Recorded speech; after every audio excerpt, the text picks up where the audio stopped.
Anybody at home?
Fenton.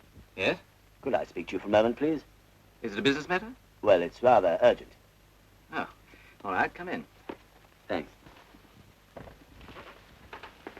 In here? That's it. Do sit down. Thanks. I don't think I know you, do I? No, we haven't met officially, but you must have noticed me quite a lot recently. Really, where? On the mantelpiece. I've been there for some time now. I was there watching you every time you came to make love to my wife. In fact, I should have thought that anyone with a touch of finer feeling would have turned me to the wall, or at least covered me with crape. You're Lee Warren. That's right. But I thought that you were in America. Vivien had a cable from you yesterday. What will these husbands do next? I suppose Vivien told you that we'd been... You've been what? Well, that we'd been out together. Very nicely put. I didn't mind the going out. It's the staying in that I objected to. I don't know what you mean. Don't you? No? I've had to tell you. I've been away for 8 months. During my absence, my wife has been spending a lot of time with you. Now I want to know where I stand. You must ask Vivien that. I will, of course. But first, I want to know what you're offering. Offering? Yes, do you want to marry her? How can I when she's married to you? Well, there is such a thing as divorce. Oh, I see. You don't like the sound of that very much. Well, frankly, no. What do you mean to say is that if I took a sock at you now and saw my solicitor in the morning, it wouldn't exactly enhance your career, would it? It isn't that so much. It's just that I'm not sure that Vivien would want to marry me. Well, that's honest anyway. It doesn't get us anywhere, does it? Well, what do you suggest we do about it? I'll tell you. Tomorrow early, you can go away. Take a long holiday. I can't do that, not right away. Why not? I'm a busy man. Not busy enough, apparently. What do you do for a living? I'm a barrister. Well, then you're your own master. You can spin a yarn about your health or something. Well, I might be able to fix it somehow. I think you can. You can write a letter to Vivien, finishing the affair once and for all. But I'd like you to do it now, please. Well, very well.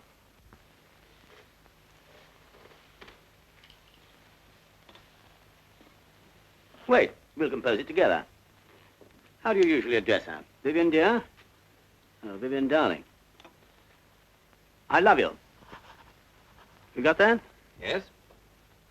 But I realize that whatever your feelings are for me now, you love your husband and always will.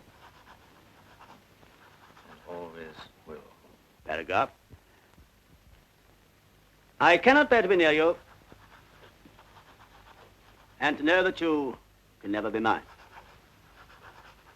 And if what I am about to do may seem cowardly to you, Cowardly? your trip, you're running away without seeing her. All right. Cowardly to you, it is the only way out. So tomorrow, I'm going away on an extended trip abroad. When I return, I hope that you will again be happy with your husband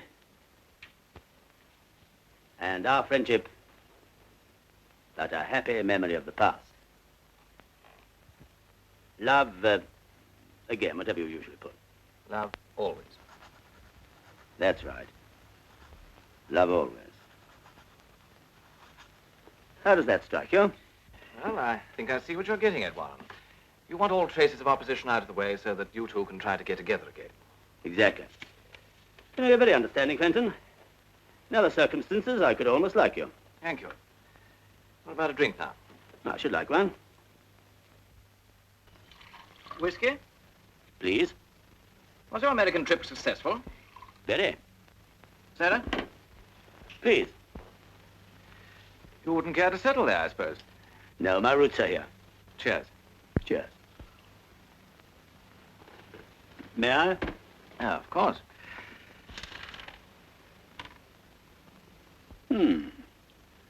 I don't think we could improve on that. I'm so sorry, Fenton. That's all right. I'll fix you another. No, it's not the drink I'm worried about. It's the letter. It's saturated. Never be able to send that. Afraid you'd have to write another. Well, now, look here, Warren. You can't be serious about this letter. I'm afraid I am. Sorry to be such a nuisance. All right.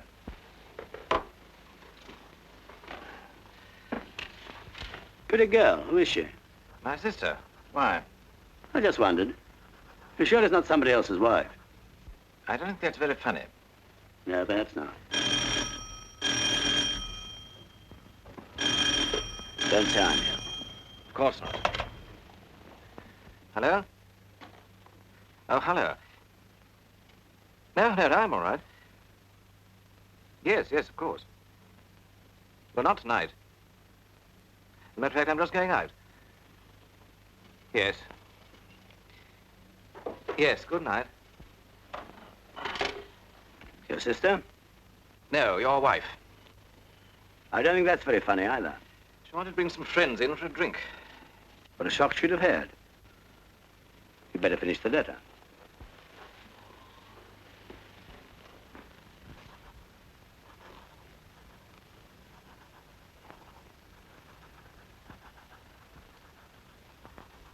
Stop. That's enough. What the devil? Put your hands behind your back. Look here. Do as you're told, or I'll blow your guts out. What the blazes are you playing at, Warren? Is this a joke? Joke? No, you can turn around. Look here. Go and lie down on that sofa. What are you playing at? You've got 15 seconds to get under that sofa. Now put your feet up.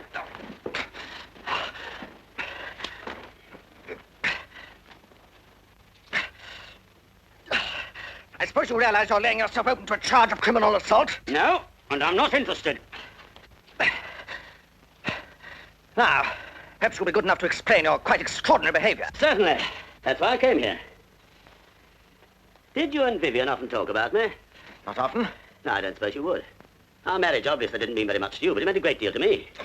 You probably wouldn't believe this, but I can remember exactly every detail of every minute of every day, since I knew I was going to America and had to leave her. I can remember exactly how she looked when I told her. She was wearing a new black dress. I didn't say very much until we'd started the dinner and the waiter had gone. Then I said, Vivien, the firm wants me to go to America. America? Yes, they want me to put over a couple of deals and make arrangements for a New York office. Will you go? No. Why not? They say I can't take you with me. But Lee, surely you're going. Do you want me to go without you? Of course I don't, but if it's your job. Oh, I get it. You're not so ridiculously jealous that you're still thinking about Paul. Nothing ridiculous about that. I promised I wouldn't see him again, ever, and I haven't. It was only a stupid little lapse. Surely you can forget that now. This trip means promotion, doesn't it? It may. Then you'd be a fool not to take it. How long will you be away? Oh, about 5 or 6 months. Well, that's not so very long. I'll write to you every day. You will? Of course I will. Get on with your soup, darling. It's getting cold. When Vivien saw me off at the airport, I could have sworn she really meant what she said. When I got to New York and settled down to work, the letters really did come every day, just as she'd promised. I knew everything was all right, but I could really trust her at last. That stage lasted exactly 3 weeks. And this sort of thing began to happen. Here's the mail, Mr. Warren. Oh, thanks.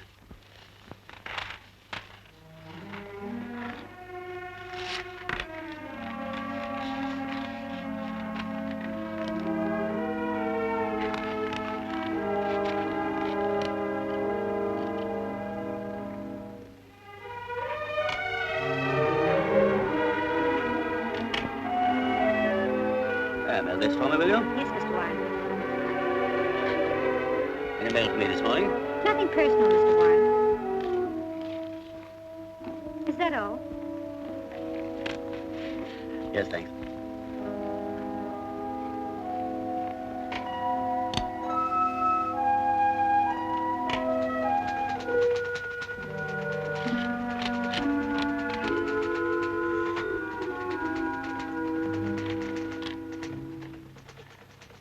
Stern, take a cable, will you? Mrs. Warren. Thanks for long letter. Stop. I'm mailing you a bottle of ink and fountain pen. Stop. Please use them. Stop. Looking forward to seeing you. Fondest love, Lee. Right away, sir. In the end, I couldn't stand it any longer, so I put in a transatlantic telephone call. All one weekend, I tramped up and down the office, waiting for it to come through. And when it did... Hello? All right, I'll hold on. Vivien, is that you? Vivien, what's happened? I haven't heard from you for over a fortnight. But, darling, I wrote to you yesterday and on Tuesday. Well, I must have forgotten to post it. I know, Lee, but I've been so terribly busy. Yes, you see, Mother's in town. I've had to take her out. I know, darling, but some days it's so difficult. Really it is. All right, darling, I'll try. Yes, I promise. I miss you terribly, too. No, I'll write you every day from now on. Yes, I promise. Hello? Hello? We were cut off, but I didn't care. I'd spoken to Vivien and I was happy. That shows you the sort of fool I was about her. For a week or two, her letters arrived regularly. Then they stopped again. This time I didn't travel to Jericho. Instead, I took to haunting a little bar on Broadway. After a few drinks, I was able to persuade myself that nothing was wrong, but Vivien still loved me. My fool's paradise didn't last long. One night, I came upon an old tattler someone had left behind, and there, laughing up at me, was Vivien. And beside her, with his arms round her, also laughing at me, was Mr. Richard Fenton.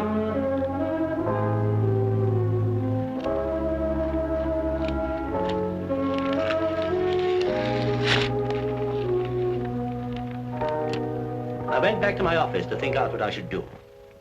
I know I sat staring at the picture for hours. It seemed to me that both of you were mocking me, while I was thousands of miles away, helpless. It was then that I began to plan what I should do, in every detail. And it was then that I made up my mind how to kill you. What did you say? I said I was going to kill you. And I warn you, if you lift your voice, I'm going to gag you. Remember that. You won't be able to plead for your life with a handkerchief halfway down your throat. You must be mad to think you can get away with this. If I'm found injured, you'll be the first person they look for. If you're found injured. Look here, Warren. I'll make a bargain with you. You set me free now, and I'll go away tomorrow and say nothing about all this nonsense. Although I could prefer charges, you know. Fenton, you're very dense. This isn't nonsense. I'm in deadly earnest. You're just trying to scare me, that's all. Oh, no, you'll be more scared later on when I set to work on you. You're going to die. You're not going to like it one little bit. You wouldn't be such a fool. You can't get away with murder. Nobody can. Ah, but I'm going to commit the perfect murder. There's no such thing. Oh, yes, there is. The perfect murder is the one that nobody ever hears about, because nobody thinks it is murder. That's impossible. I admit it is a little difficult. But I've got a scheme which is good enough to be worth the risk. I've had plenty of time to think it out while I was in America. And you were with Vivien. There's bound to be a hole in it. There always is. I warn you, I'm a lawyer and I know. There'll be a flaw in it somewhere, and that flaw will land you on the gallows as sure as you're standing there. Ah, but that's where you're going to help me. Don't talk nonsense. Why should I help you? For your own sake. I'm going to tell you exactly how I propose to kill you. And I promise you, if you can find one flaw in my method, one thing that will incriminate me, I'll let you go. And if I can't? I'm sorry. You're really going through with it? Yes. You're joking, aren't you? It's a pity you're not a little more subtle, and you'd appreciate the situation. A murderer usually has to act alone. He can trust no one. But with my method, I have you to help me, weighing and considering every detail. If you can't find a mistake, then I have the comfort of knowing that my plan has been approved by an astute lawyer. Look here, Warren. I don't know whether you want to frighten me or to kill me. Whichever it is, you won't gain your objective. Your wife isn't only interested in me. There are plenty of others, too. And you can't kill them all, you fool. Shut your mouth. Very clever of you to get me to lose my temper. It's true, I tell you. Let me look at your cheek. Oh, quite a mark. Leave me alone. Lie still. Oh, luckily, it's only a surface reddening. Take your dirty hands off me. Oh, and leave a telltale bruise on that cheek of yours. Not after I've taken all this trouble. Oh, that's all right now. Now, you lie still, and I'll show you something really interesting. Warren! Warren, you can't go on with this madness, I tell you.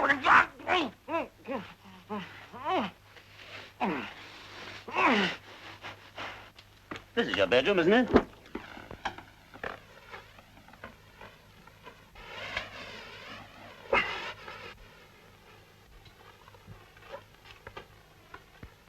This is a little invention of my own.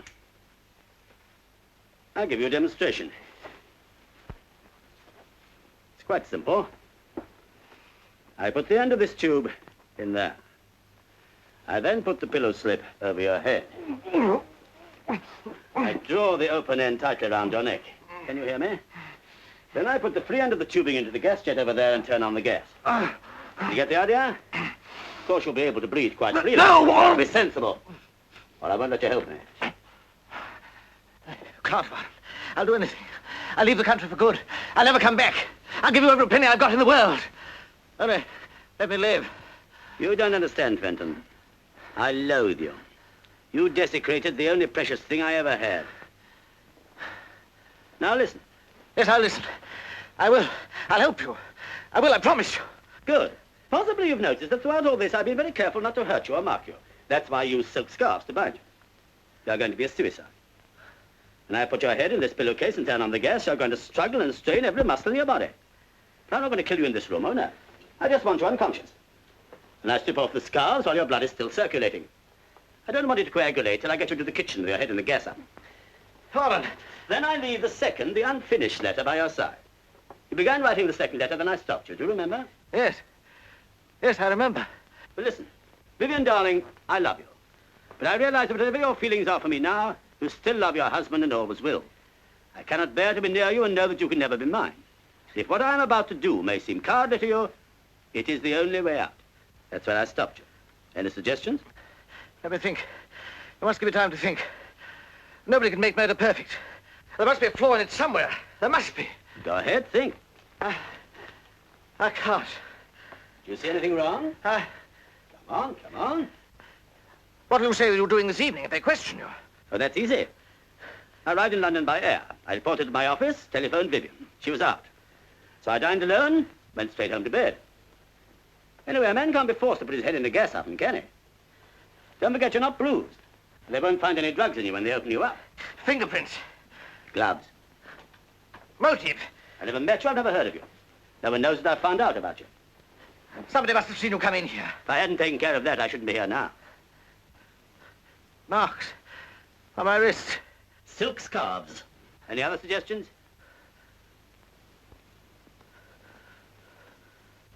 Well, goodbye, Fenton. You were a bit of a failure as a lawyer. I'm glad my life didn't depend on your arguments.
Dick? Dick? You see, there's nobody here. Darling, relax. What I don't see is why you've got a key to his flat if there was really nothing between you. It's no use my pretending, Jimmy. You're right. There was something between us, but it's all over now. I haven't seen him or spoken to him since I met you. And you expect me to believe that? You must, Jimmy, because it's true. Do you think I'd come up here tonight if it wasn't? You wouldn't have come at all if I hadn't made you. Of course not. I was going to try and cover it up, naturally. I didn't want you to know. If I hadn't found that key in your bag, you wouldn't have told me. Would you? Do you blame me? No, I suppose not. I'm glad you know the truth now. I don't want there to be any secrets between us. It's far too important to me for that. And anyway, it's not a crime to have had an affair and then found out that you've made a mistake, is it? You know why I wanted to be certain there was nothing between you and Dickie? No? Because I wanted you to divorce your husband and marry me. And now? I want to more than ever. Darling. You will marry me as soon as you can get your divorce, won't you? I don't know what to say. This is all rather sudden. Get me a drink, Jimmy. I don't want to touch his drinks. Well, I do. I need one.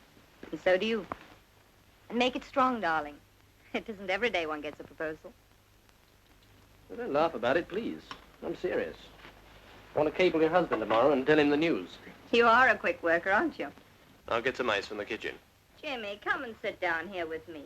It won't take a second. But, darling, I don't want any ice. I want you. You can have both. I say, can you smell gas? Darling, come here. It's this, isn't it? Careless so-and-so. It's only half turned off. I'll open the window. Stop rushing about. Now what's the matter? I can't kiss you here. Not in his flat. Well, let's go somewhere where you can. Where would you like to go? Bottle party? Can't you think of anywhere more private? Yes, I suppose so. Darling, we are going to be married, aren't we? Yes, but... Do I have to write you a letter, Mr. Martin?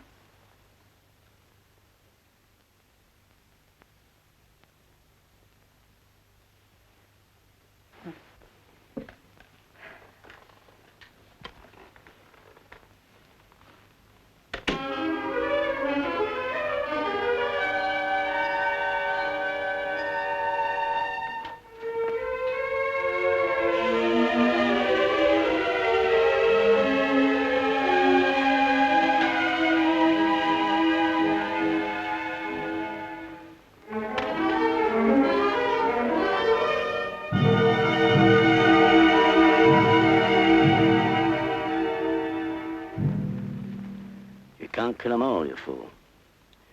Well, we'll see about that.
Should I be here with you tonight if I bought you a little present today.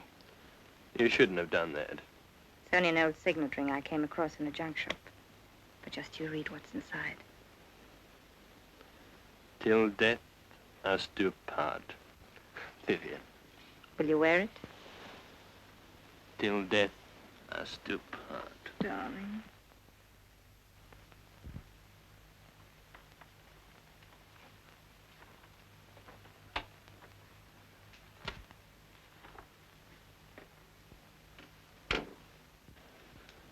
What was that? What was what? I thought I heard a door close. It's only Rita coming home. She's very discreet.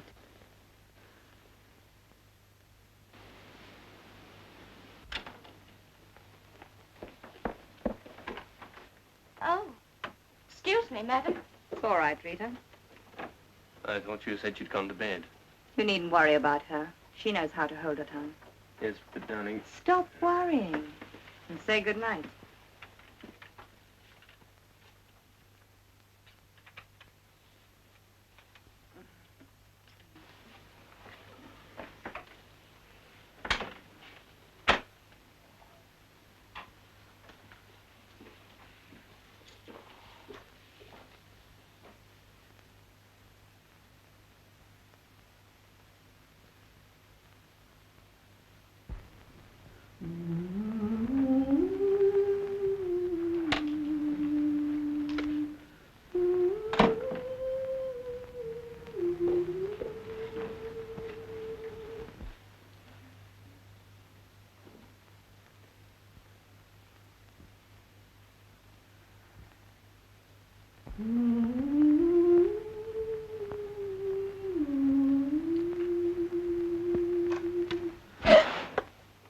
Lee.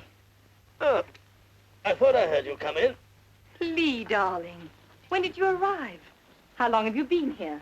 I've been in for hours. You poor darling. Why didn't you phone me when you landed? I did. No answer. So I came on home and went to bed.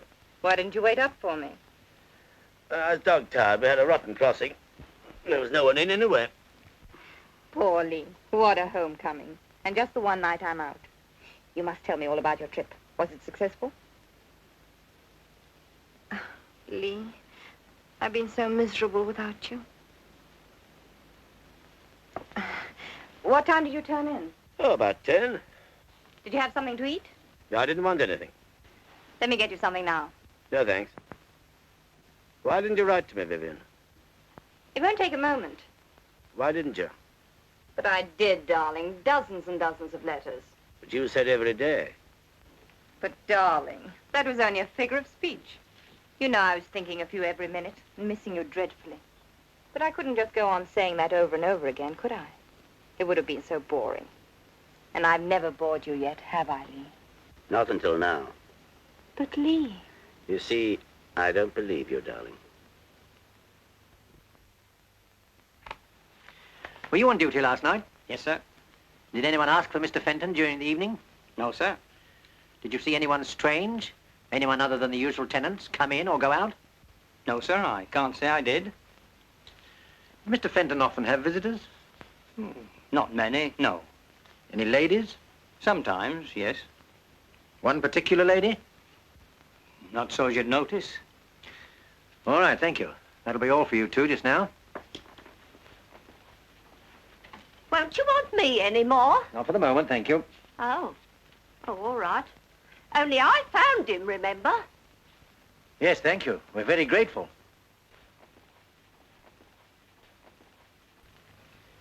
There's a lady here to see you, sir. She's Mr. Fenton's sister. Oh, yes, ask her to come in, will you? Yes, sir. This way, please. Come in, please, Miss Fenton. Sit down, won't you? What's the matter, Inspector? Why have you sent for me? I've got some bad news for you. Has something happened to my brother? I'm afraid so, miss. He isn't dead.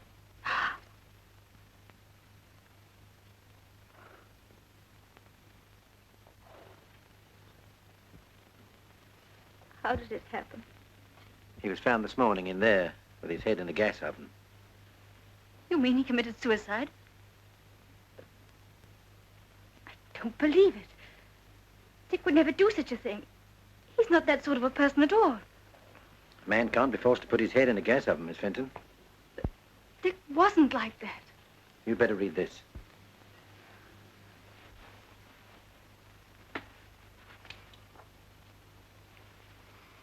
But I don't understand.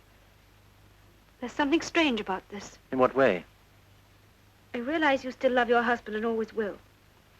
But he knew perfectly well Vivien didn't love her husband. Who is this Vivien? Do you know her? Of course, it's Mrs. Warren. And your brother had an affair with her? Yes. And there was trouble with Mr. Warren? No. He's in America.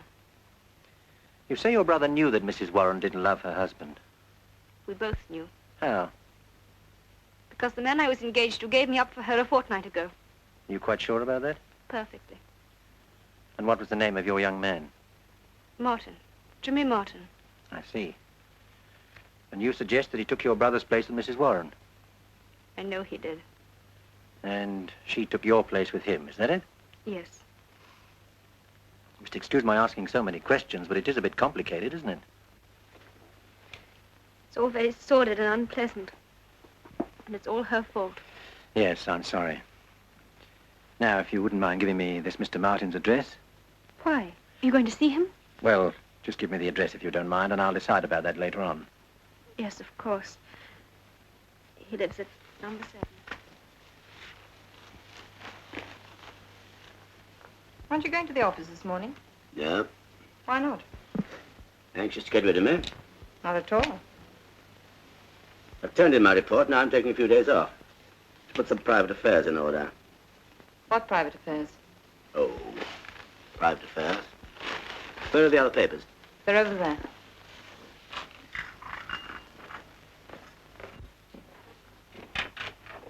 Good morning.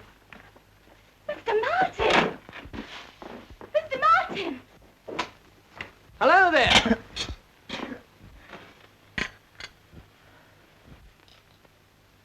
Thank you very much.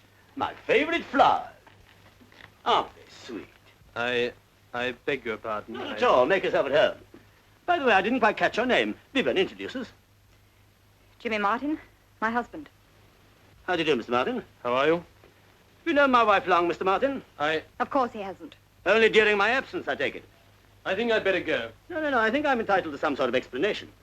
Isn't every husband who comes home to find a handsome young man calling on his wife with flowers, and at breakfast time, too? Do sit down, Mr. Martin. By the way, have you had your breakfast? Yes, thank you. I think you better go, Jimmy. Yes, of course. And I think he'd better stay. Lee, don't be ridiculous. Do sit down, Mr. Martin. Have a cigarette, will you? I don't know what you can hope to gain by this behavior, Lee. Mr. Martin, tell me, is it a habit of yours to call on my wife so early in the morning? Certainly not. This morning you just thought that you would. Is that it? You may as well know it. I'm in love with Vivien. Well, at least you're honest. He's a likable lad. Have you quite finished, Lee? Nearly. Tell me, Mr. Martin, does my wife return your love, do you happen to know? Yes, I think so. Is that true, Vivien? I refuse to take part in this ridiculous charade. But you're terribly curious, aren't you? You're not missing a word. Oh, please go, Jimmy. I can't stand any more of this.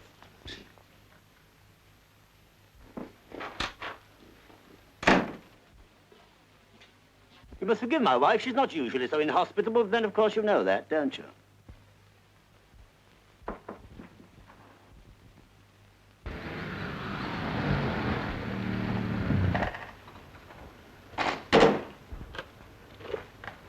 That's a fine place to park a car now, isn't it?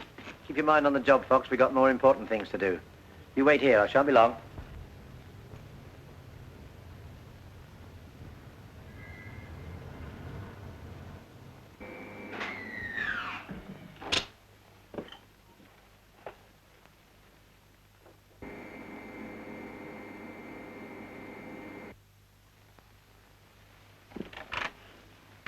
Good morning. I'd like to see Mrs. Warren, please. What name shall I say? Inspector Pembury. Will you come inside? Thank you.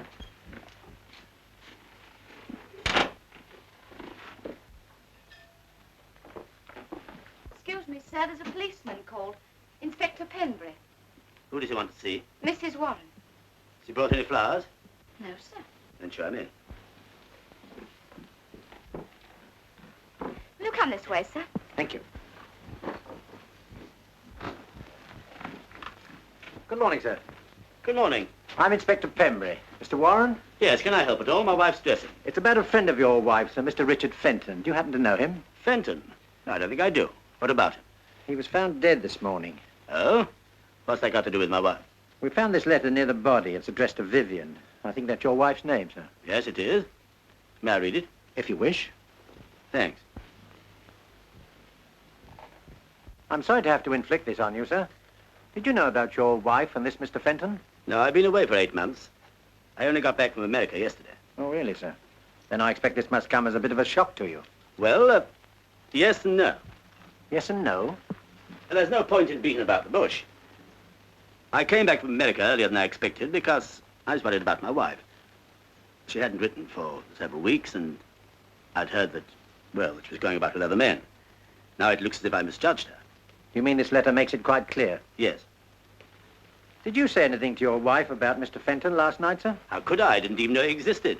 Oh, of course not, sir. Silly of me. But you did talk to her, I expect. Not very much. She didn't come in until quite late. Didn't she come to meet you then? No. But she must have known you were coming home. As a matter of fact, no. I thought it was more of a surprise if she didn't. I see. Do you mind telling me what time you arrived back, sir? We landed about 5. I came by air. Ah, yes. And after you landed? Look here, what have my movements got to do with all this? You may as well know, sir. There was another man in Mr. Fenton's flat last night. We found his fingerprints. For a moment, I thought it might have been you. If I'd known of his existence, it very easily might have been. You mean you might have taken the law into your own hands? Yes. It's a good thing you didn't, sir. Oh, darling, this is Inspector Pembury. How do you do, Inspector?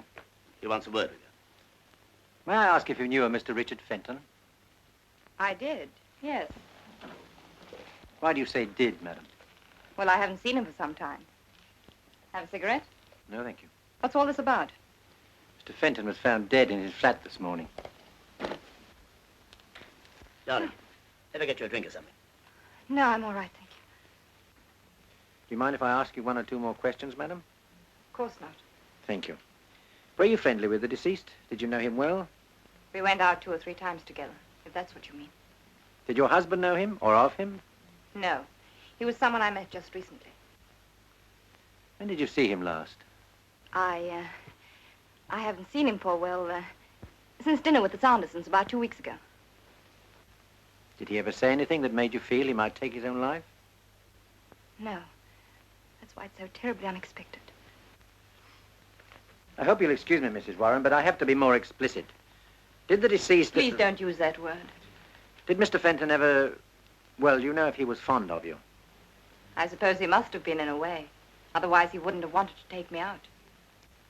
I don't mean that exactly. Did he ever tell you he loved you? I'm sorry, Lee. But if I don't tell you now, I expect our friend will ferret it out somehow. I couldn't help it. I never encouraged it, but he did. He told me he loved me. He even suggested I should divorce you. Of course, at first his flattery turned my head. That's why I didn't write you. Then I realized how stupid I'd been and how very much I loved you. And I said I wouldn't see him again. But I still couldn't write you because I didn't know how to explain why I hadn't done so for so long. You do understand, don't you, darling? More than ever now, my precious. I was going to try and tell you this morning, but you wouldn't. I'm glad you have, because Fenton left a letter. A letter? And what you said just now explains perfectly what he wrote. Doesn't it, Inspector? It does indeed. What did he say? Just 1 more question first. What did you do last night, madam? I went to a theater with Mr. Martin. He brought me home about 11:45. Did he come in for a while? Of course not. He saw me to the door, said good night, and left. Thank you, madam. Here's the letter.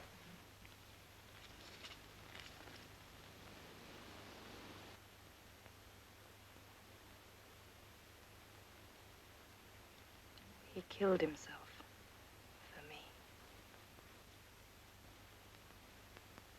How terrible. Terrible. Don't take it like that. He killed himself because you were faithful to me, didn't he? Yes, but... Well, no one can blame you for that.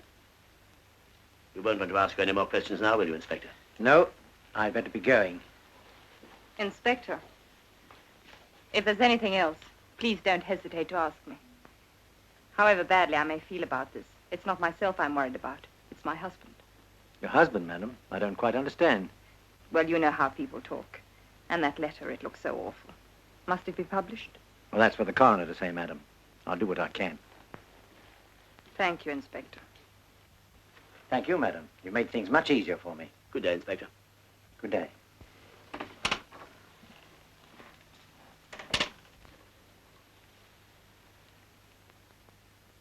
Lee, darling. Yes? Nothing.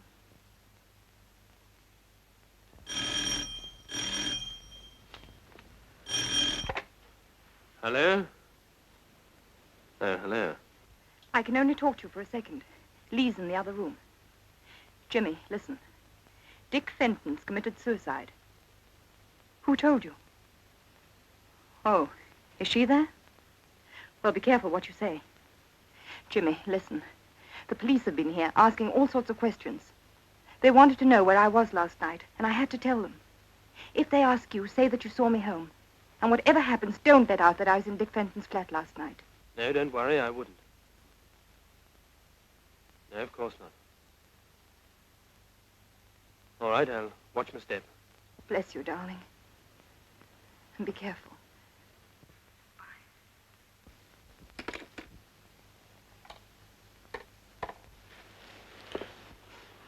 That was her, wasn't it?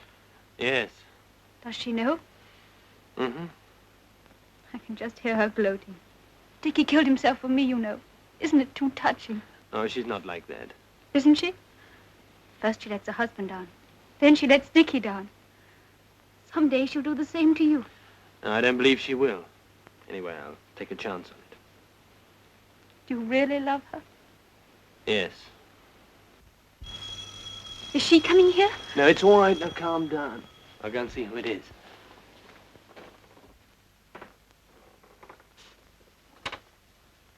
Good morning. Mr. Martin? Yes? I'm Detective Inspector Pembury. Could I see you for a moment? Yes, of course. Come in. Thank you. Through there. I believe you know Miss Fenton. Yes, we met this morning. I'd like to speak to you alone, Mr. Martin. Perhaps I'd better come back later on. That's all right, Inspector. I was just going. I'll see you to the door.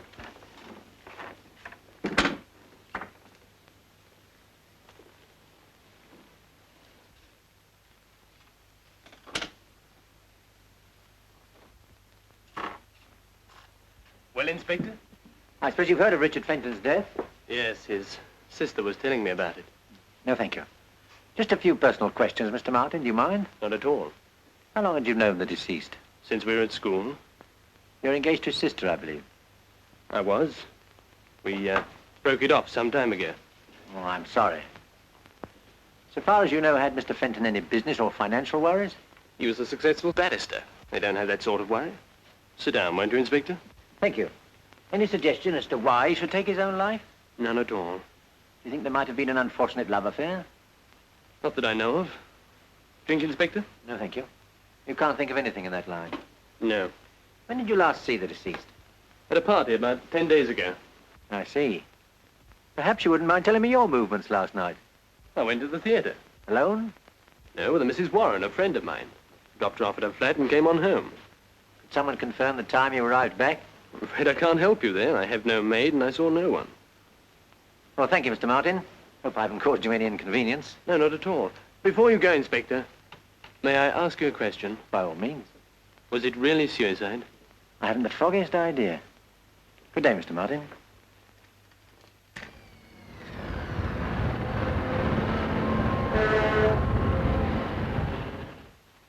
Hello, what do you want? Got something I'd like to show you here. And I've got something to show you. Look at this. Where was it found? In the wastepaper basket in Fenton's flat. Roberts turned it in just after we left.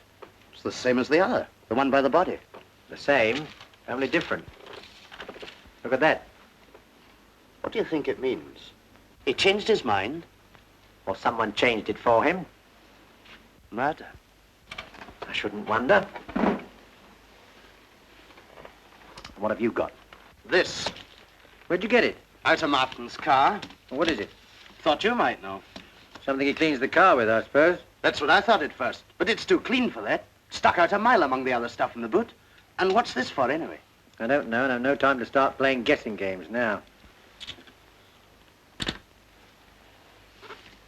Fox, smell that.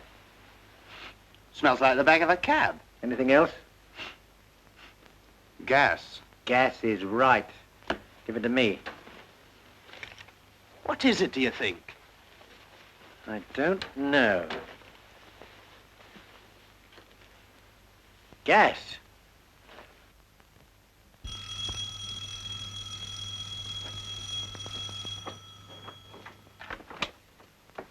Oh, it's you. Come on in. Just a couple more questions, Mr. Martin. Reinforcements? Yes. Sergeant Fox, my assistant. Going away? Just for the weekend. Mr. Martin, are you quite sure your answers to my questions this morning were correct? Of course. Then before I ask you this final question, I must warn you that anything you say now may be taken down and given in evidence. What is all this? Just a formality. Are you quite certain you didn't visit Mr. Fenton's flat last night? Quite certain. Then how do you account for your fingerprints being found there? Fingerprints? Well, they must have been left from the last time I was there. When was that? About 2 or 3 weeks ago. Do you think Mr. Fenton would have left a whiskey glass on his table for 3 weeks? No, of course not. And perhaps you wouldn't mind telling me what really happened. Very well. I went there for a drink. When was this? Well, I dropped Mrs. Warren off at her flat at about 11:30. And I thought I'd call round and see Dickie. He wasn't in, so I had a drink and left. If he was out, how did you get in? I had a key. You must have found it. I left it on the table by mistake. So you arrived just before midnight. About that. The doctor puts the time of Fenton's death a few minutes either side of midnight. So you see, Mr. Martin, it looked as if Fenton was in his flat when you called. But I swear to you, he wasn't. Now, wait a minute. I didn't look in the kitchen. You mean he might have been lying in there and you wouldn't have known anything about it? Well, it's possible. You didn't go to the kitchen for water or soda or anything? No. And how do you explain your fingerprints being found on the kitchen doorknob? What? Oh, yes, well, I started to go to the kitchen, but I couldn't find the light switch, and I just didn't bother. I'm sorry, Mr. Martin, but I don't believe a word you're saying. I can't help that. I've told you the truth. We found the oven gas jet still on this morning. If the deceased had been lying in the kitchen when you were there, you must have smelt the gas. But I did. I remember now, and I said... I thought it was a leak. What's all this about, anyway? It was suicide, wasn't it? You asked me that before, this morning. Remember? Yes, but Miss Fenton was telling me that he left a letter. Well, what makes you think that letter showed he intended killing himself? If you let me read it, I'll tell you. Well, here's a copy.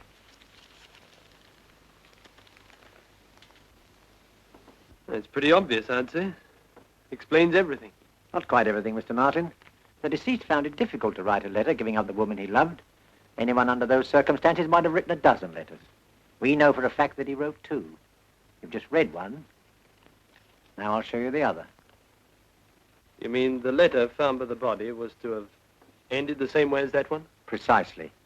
You couldn't write a letter like that at the first attempt. Who could? So he threw it away. The murderer interrupted him while he was writing another, killed him, then finding the half-completed letter on the desk, realized that there was the final link to make it look like suicide.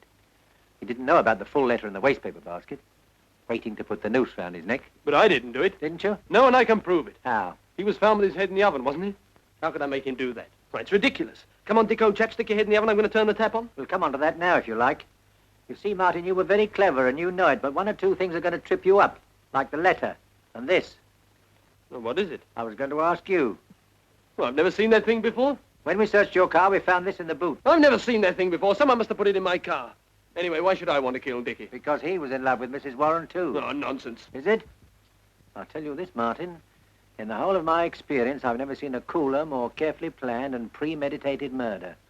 I've already cautioned you, and I shall now arrest you for the willful murder of Richard Fenton. You're making a great mistake, Inspector. Take him away, Fox. I'll be over in a few minutes.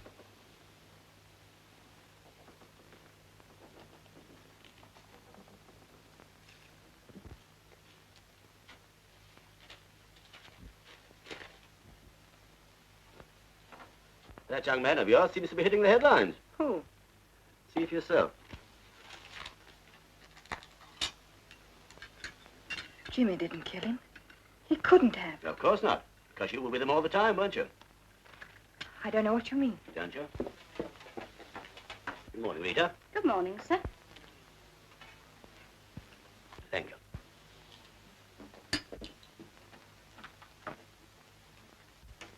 You know Jimmy didn't kill Fenton because he never left your side all the evening. How do you know that? Because I happened to be there. Where? In Fenton's flat. But you couldn't have been. Unless you... Go on. Unless I killed him. No. No, you couldn't. Why not?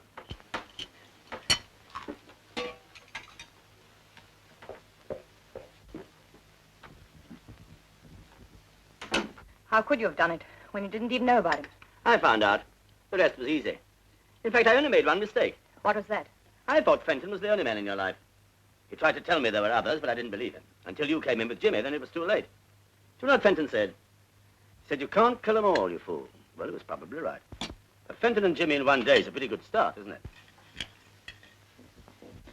Now what is it? Post has just come. Well, put them over there.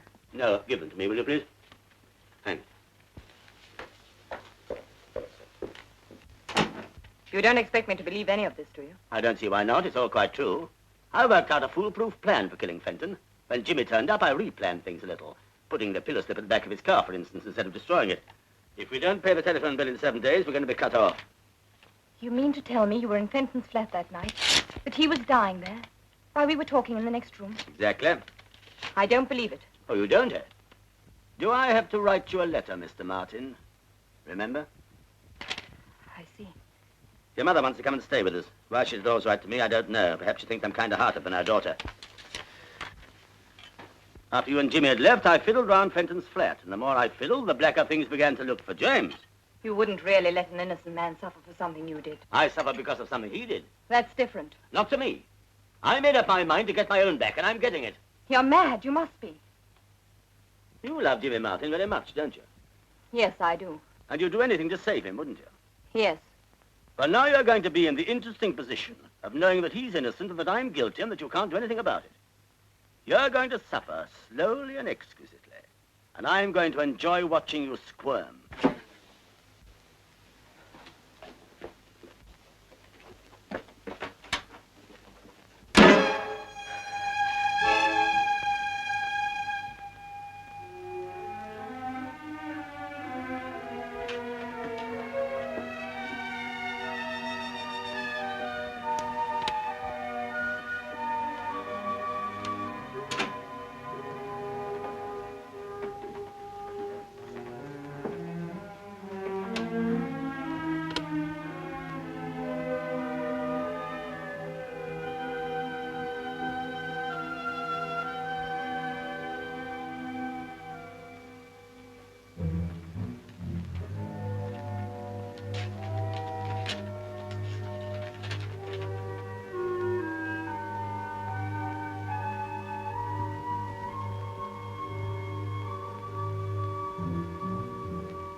Rita, are you in bed? When did Mrs. Warren go? This afternoon, sir, about 3. Where did she go, do you know? No, sir, she just called a taxi and went. Did you hear what address she gave the driver? No, sir. She left a note for you, sir. Yes, I know. But there anything else, sir? No, you better go back to bed. I want to speak to Mrs. Warren, please. Warren. W-A-R-R-E-N. You say she's not staying at the hotel. Thanks. Dr. Dorchester, could you tell me if Mrs. Warren is registered with you, please? Yes. She's not there. Thank you. Is that Maidenhead 365? Riverside Hotel? Could I speak to Mrs. Warren, please? She isn't. You sure? Thanks.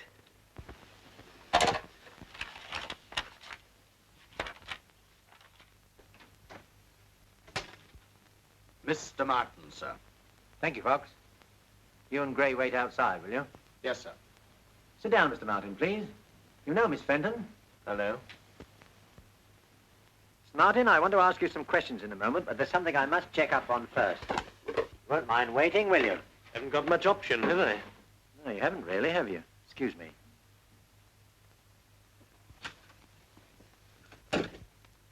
I suppose you arranged this. No. Well, yes, partly. What good did you think you could do coming here? I don't know. I just thought I would find out if there was anything to do to help. Well, there isn't. I know you didn't do it. So do I, but it happens that the police can prove to their own satisfaction that I did. Jimmy, do you love her very much? No, I don't think I love her at all. Then why shield her? Because if they could hang me on the evidence they got, they could hang her just as easily as an accessory. The significant thing is that pillow slip being in my car. Now, someone must have put it there deliberately. Whoever it was had a grudge against two people, Dickie and me, and hated us both enough to want to kill us. Oh, Jimmy. Oh, excuse me.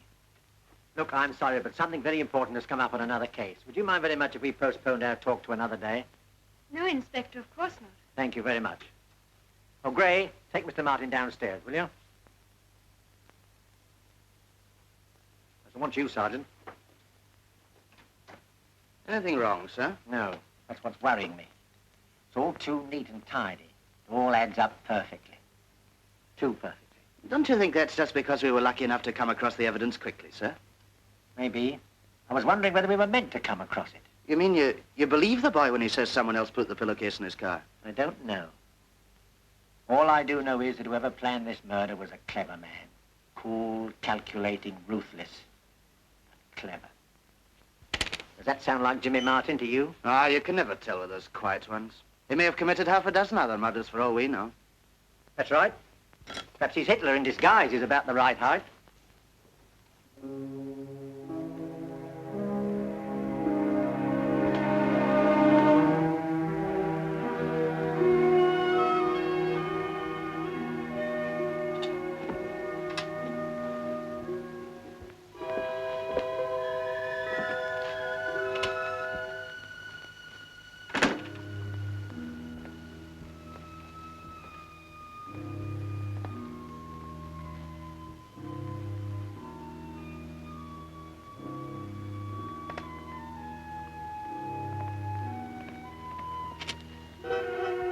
Enjoying the view, Mr. Warren? Oh, good evening, Inspector. No, just taking a walk. Long way from home, isn't it? As a matter of fact, I'm not sleeping very well, so I've taken to going for a long walk before I go to bed. Do you usually come and look at Fenton's windows? No, why? Oh, I see what you mean. The criminal returning to the scene of the crime and all that. I didn't say so. No, I should hope you wouldn't. Pity about young Martin, losing his head like that. Yes, isn't it? Nice boy. Yes, I understand. Well, remember me to your wife, won't you, sir? If you don't mind, I don't think I will. She doesn't like being reminded of unpleasant things. Good night.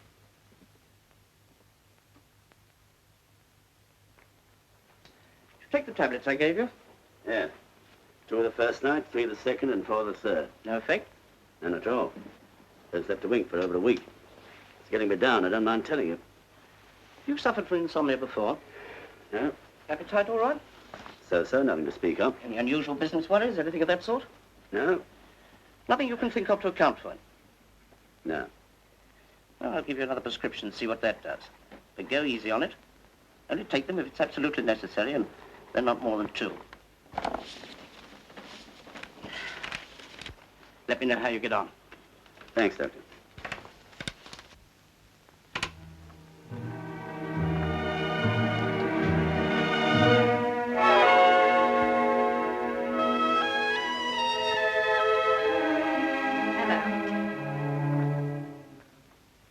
When did you come back?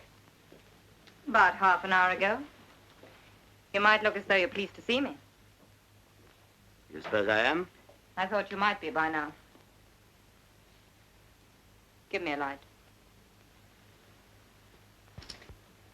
Why did you go off like that? I told you in my note.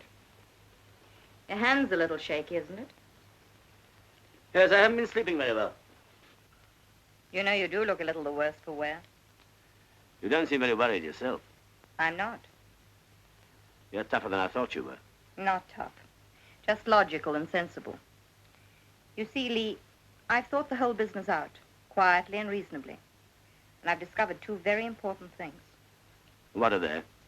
First, that I love you, and second, that you love me. What makes you think that? Why else should you be so jealous of every man who so much as looks at me? Why else should you kill Dick and Jimmy? To make you suffer something of what I've suffered. But, darling, that's silly, surely. I never loved them the way I love you. Is that true? Of course it's true. Why did you think I came back? Why did you? Because I was worried about you. Why? In case you might do something silly. Why should I do that? Because the responsibility for that boy's death is getting too much for you, isn't it? Yes, it is. I don't know what to do about it. I can't think straight. It's all my fault. I should have made you see that nobody means anything to me except you. But what about Fenton and Martin? They never meant that much. But why did you... Only because you weren't there and I was so bored without you. Vivien, is that true? Absolutely.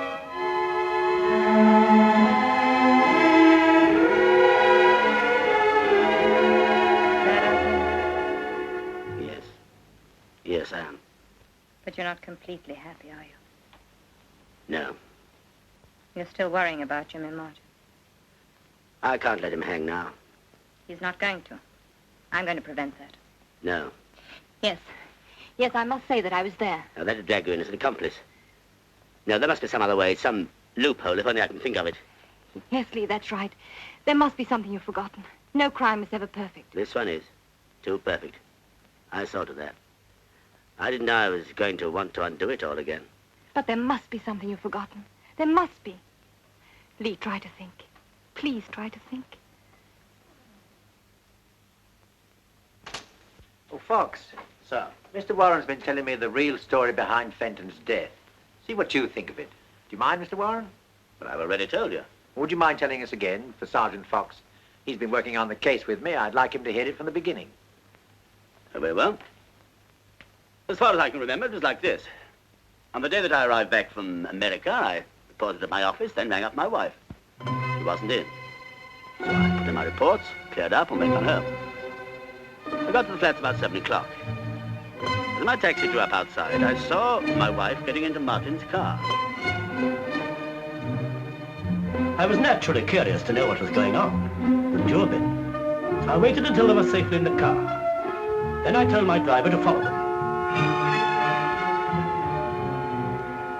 They went to a restaurant, then to the theater. When they came out after the show, I was there waiting for them. I followed them again, this time to a flat at Temple Court. Of course, I thought then that Martin was the reason why my wife hadn't written to me, and naturally I thought the flat was his. So I waited outside for about 10 minutes. Wouldn't a normally jealous husband have broken in on them right away? I wanted to be certain. Cigarette. So while I was wondering what I could do, they came out again. I just had time to dodge around the corner out of sight. They were laughing and talking, and I tried to catch what they were saying. But all I picked up was the man's name, Jimmy. Oh, Jimmy. And I didn't much like the way she said it, I can tell you.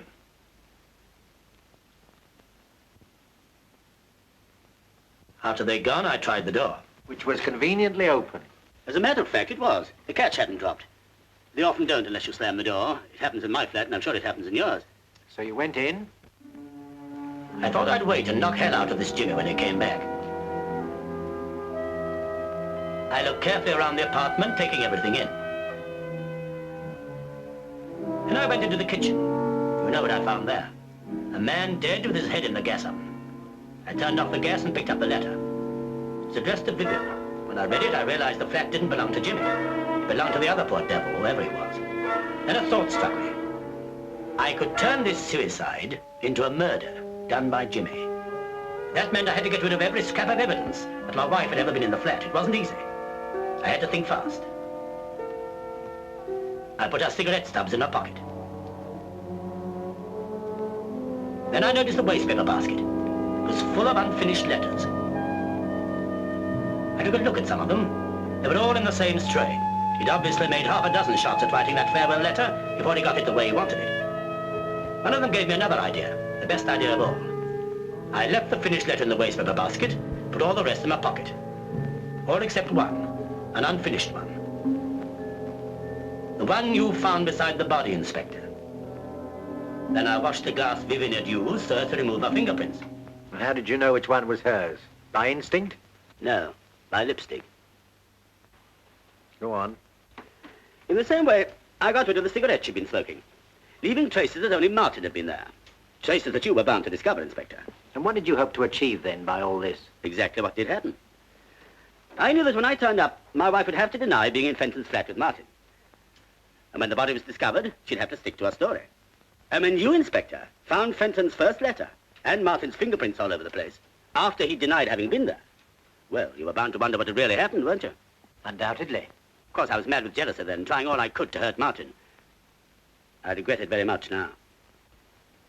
What did you do with all the letters you stuffed into your pockets? I took them away and destroyed them, of course. Then I had to find a way to connect Martin directly with a fake murder. That wasn't easy.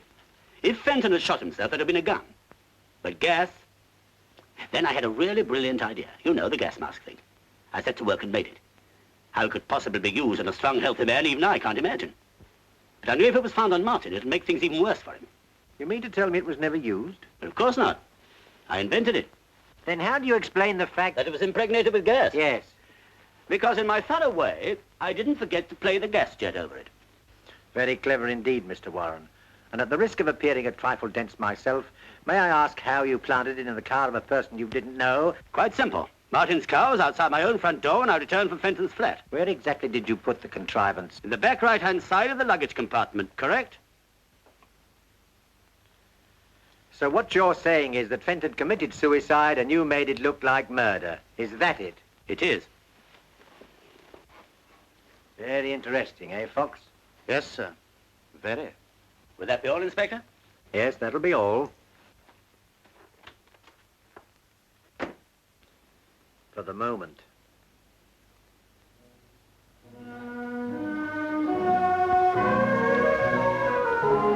You swallowed it. Hook, line, and sinker. You're sure? Quite sure. My job was pretty good. You didn't say too much.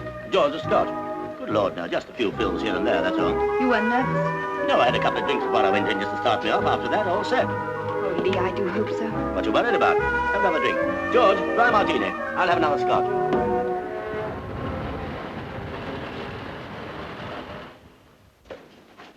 Oh, Mr. Warren, there's a gentleman to see you. Oh, thanks. Sorry to worry you again so soon, Mr. Warren. Oh, that's all right. You've come to arrest me for obstruction or withholding evidence or something, I suppose. No, we don't want you. We've got Martin. Surely my confession clears Martin. Well, that's just it, Mr. Warren. We don't altogether like your confession, as you call it. In fact, we're not inclined to believe it, unless you can produce a little more tangible evidence to support it. Why should I trouble to invent a story like that? Or because you were grateful to Martin for getting rid of Fenton so conveniently for you? Or because your wife asked you to? That's all nonsense. Everything I told you this morning is the truth.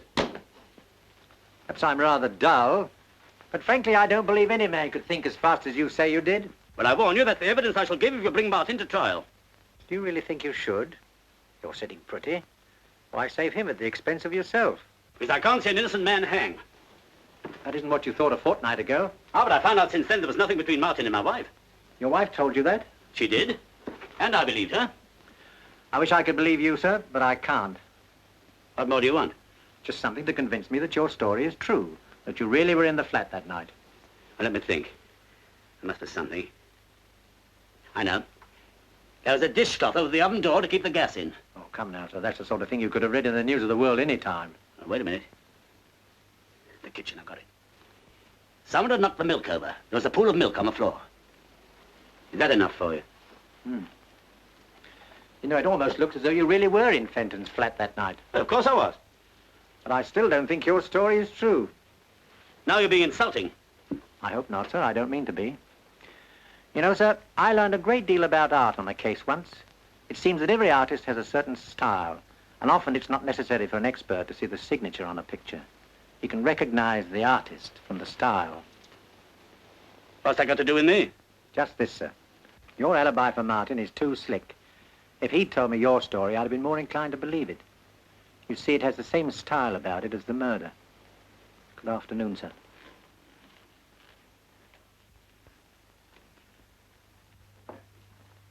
Inspector Penbury, madam. Good afternoon. Good afternoon, Inspector. What can I do for you? Well, as a matter of fact, I've come to ask your help. I can't believe you need that. Oh, two heads are better than one, you know. It was your husband's idea. Really? Yes, he came to see me today and told me an extraordinary story. He said that Fenton really committed suicide, but because your husband was jealous of Martin, he arranged things to look as though Fenton had been murdered by Martin. I know. He told me all about it. I said he ought to go straight to you. I'm afraid it won't work, you know. I don't know what you mean. It's quite clear, surely. I don't believe your story, and I'm not going to release Martin. Well, if that's your attitude, I don't know what I can do about it. You could persuade your husband to confess that he murdered Fenton. What makes you think my husband killed him? Everything points to it. You must be joking. No, no. If you were to ask me at this moment who murdered Fenton, I should have to say Mr. Warren. But I can't prove it. He's been too clever for us so far. But I can prove it against Martin. So either you've got to help me, or I've got to go ahead and hang a man who's probably innocent. I think you better go. What you're suggesting is insulting and ridiculous. Very well. Look, Mrs. Warren, when Martin comes up for trial, you'll be called as a witness, and there'll be a lot of dirty linen washed in public. But if your husband confesses, we shan't have to call you. And you'll make a very attractive widow. To put it bluntly, don't you think it's a question of which of the two you prefer, your husband or Mr. Martin? How dare you? Of course I prefer my husband.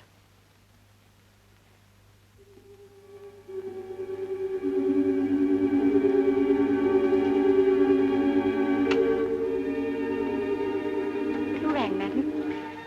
Yes, Rita. I've got 2 seats for the Follies tonight. We can't go. Would you like them? It's not my evening off till tomorrow, madam. That doesn't matter. You take tonight off as well. Thank you very much, madam. I leave the tickets on the hall table for you. Now you go and ring your boyfriend. Yes, thank you, madam.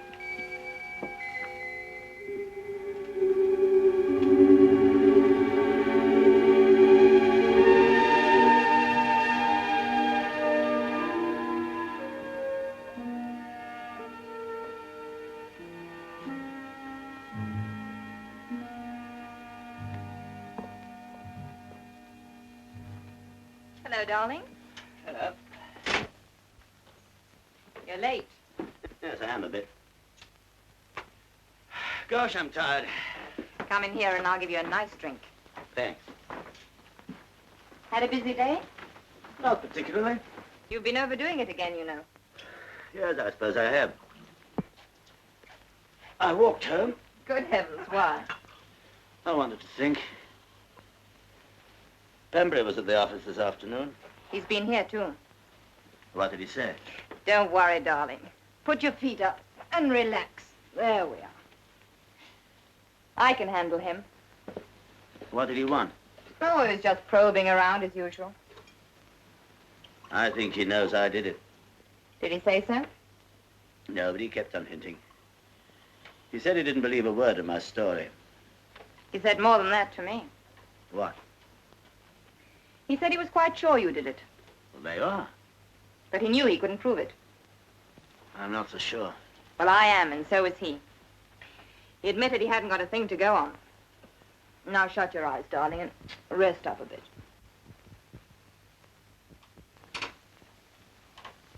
Oh, I'm just off, madam. Have a good time. You look very nice tonight, Rita. Thank you, madam. What on earth are you doing? Packing? I can see that. What for? They're taking a trip. Don't be an idiot, Vivien. I can't stand any more tonight. Listen, Lee. I found the answer to the whole wretched business. You remember Pierre? No? Who's Pierre? Pierre Roget, the lawyer we met in Paris. Well, what about him? Well, he's back in London. I spoke to him this afternoon. You didn't tell him anything about me, I mean. Yes, I did. Well, you shouldn't have done that. Suppose he goes to the police. He won't. I know Pierre. You can trust him absolutely. Well, I hope you're right. Of course I'm right. Besides, a lawyer's like a doctor or a priest. They never repeat anything. All right. What did he say? He's very smart. You know that. And he says the best thing for you to do is to get out of the country at once. Not a hope. We'll be stopped before we got across the channel. Pierre says not. He says they can't stop you without charging you, and we know they can't do that. He's flying back to Paris in the morning.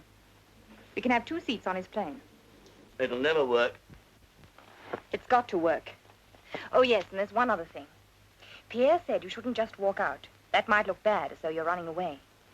He said you should write the inspector a note, saying you're going away to avoid the publicity. I don't very much like the sound of that. Well, that's what Pierre said. I better telephone. No, darling, don't do that. He particularly said not, in case the line's tapped. Yes, I suppose they might do that. Perhaps I... Don't move, darling. I'll get you some writing paper.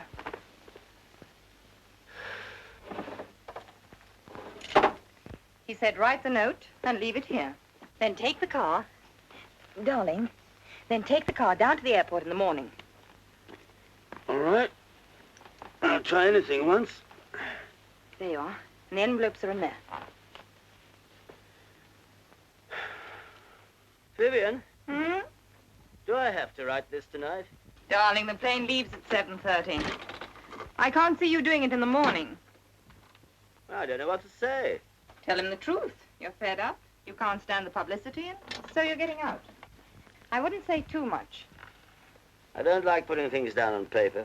You never know what people will make of them afterwards. Please yourself, darling. I'm only telling you what Pierre said. Well, I've got to have another drink first. The only drink you're going to have tonight is hot milk. Oh, I hate milk. Or maybe just a little whiskey in it. Please. Don't go yet. Tell me what to say first. I'm no good at letter writing. That's your job. Well, you might give me a start. Darling, I've told you what to say. You're fed up, you can't stand the publicity, and so you're getting out while the going's good. Now get on with it.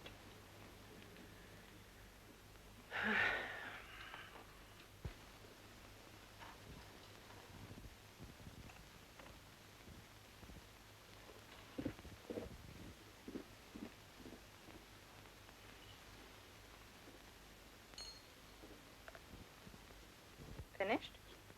Just about.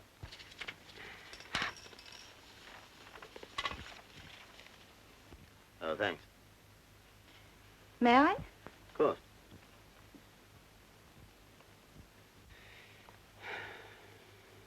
I never know whether it's the milk that spoils the whiskey, or the whiskey that spoils the milk.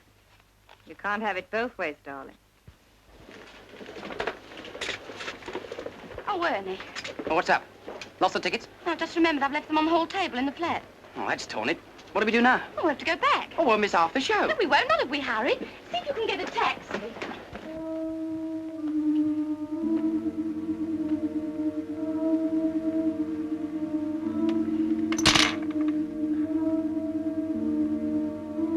That's made me feel really drowsy. I'm not surprised. I put some of your tablets in it. Good. How many?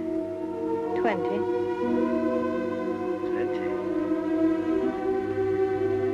That'll kill me. Yes, dear. You're not serious. Yes, Lee. I'm quite serious.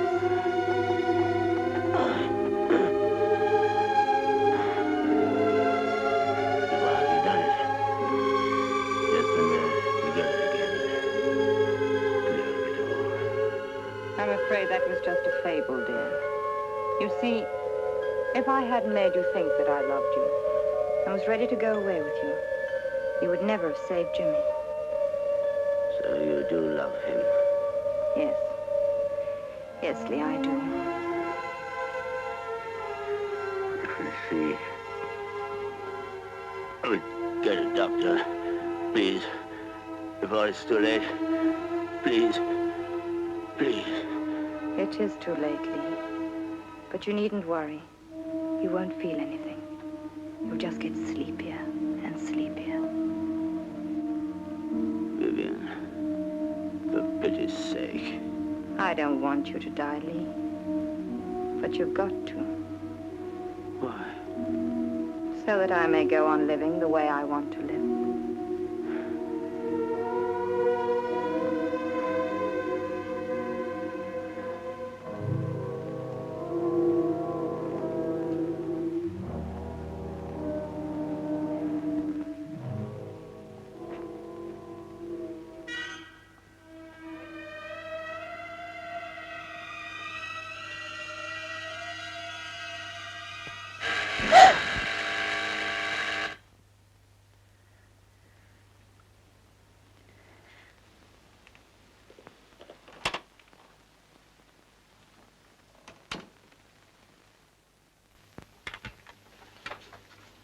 Good evening. I want to speak to you for a moment. I was just going out. I won't keep you very long. It's about Jimmy. All right. What is it? he asked me to give you this. He said there wasn't any point in his keeping it any longer. You're lying. Jimmy would never say that to me. I know Jimmy. Do you, Mrs. Warren? Get out. Very well. Good night.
Tell me, is there a doctor in this block? Yes, on the floor below. I'll go and get him quick.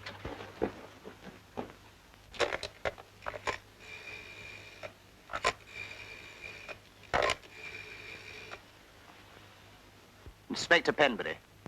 Yes, quickly. Can I ask him another question? You can, but it won't do any good. I'm afraid we were too late.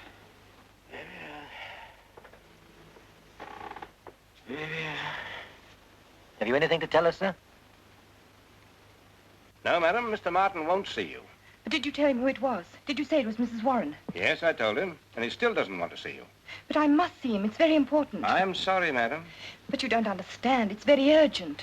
Mr. Martin was most definite. He said there was nothing he had to say to you.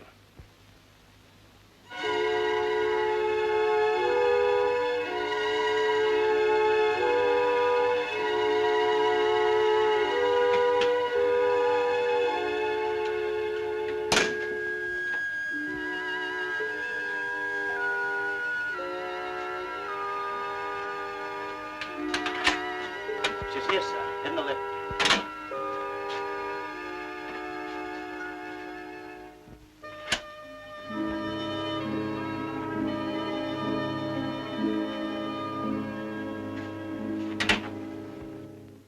Please, Inspector, not again.